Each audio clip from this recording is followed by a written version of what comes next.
Hello and welcome to this beginner's guide to the first, second and third normal form when considering database normalization.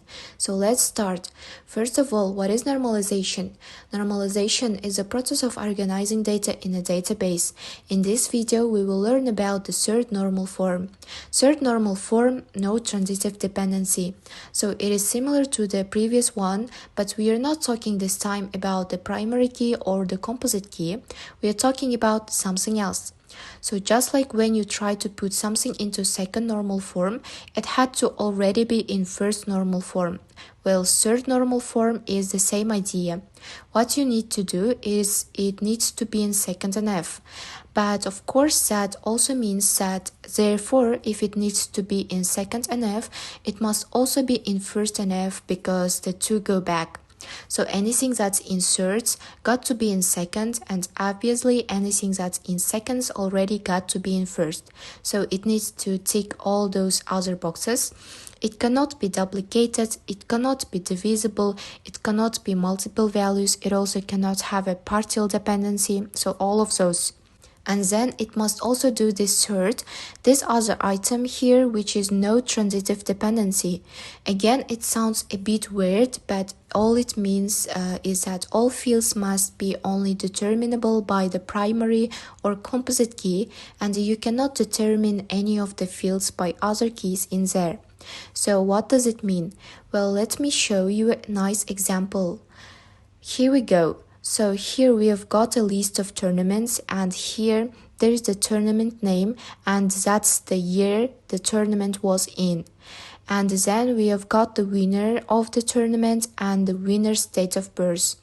So this works well, it all fits through to first and second normal form, but there is a problem with this table, and the problem is that you can determine one of these keys by looking at another one of those keys.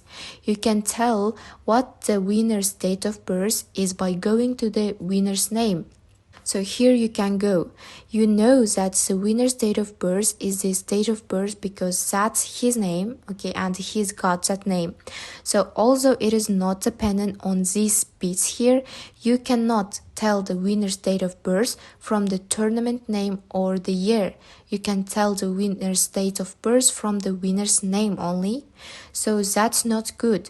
So this information as it stands cannot sit inside of this table. So what are we going to do? We've got to fix that, and you could do that by having a separate table of winners here. So for instance, here we have got the tournament name, the year and the winners. And we have a separate table that says, okay, AI Fredrickson, his date of birth is 21st July in 1975, and we split the two. This works because here the winner is dependent on the tournament name, and the year because that tournament happens every year, so you cannot work out who the winner is just by the name of the tournament itself, and there are multiple tournaments in one year, which means you cannot determine the winner just by looking at the year. You have to use both of the name of the tournament and the year in which it was held in order to work out who the winner is.